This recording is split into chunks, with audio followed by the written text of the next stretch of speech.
Kechasi soat 3 dan 17 daqiqa o'tdi-da, mahalla chiroqlari birma-bir o'cha boshladi. Hech kim sababini bilmasdi. Faqat bitta uyda eng oxirgi tashlandiqdek ko'rinadigan uyda chiroq yonib turardi. O'sha uyda yashaydigan bola har kecha bir xil narsani sezardi. Telefoni o'chib bo'lsa ham kimdir qo'ng'iroq qilayotgandek tebranardi.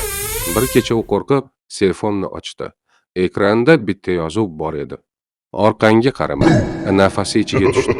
Xona jim, lekin ko'zguda u yolg'iz emas edi. Uning ortida devorga yopishib turgan yuzsiz, lekin ko'zlari bor bir narsa turardi. Ko'zlari qimirlamasdi. U gapirmasdi. Faqat telefon yana tebrandi. Bu safar xabar qisqa edi, endi kech. Afsus, bu 9 yoshli bolaning qo'rqinchli tushi edi. Onasi uxlash vaqti tugadi. Maktabga kech qolasan deyotgan edi.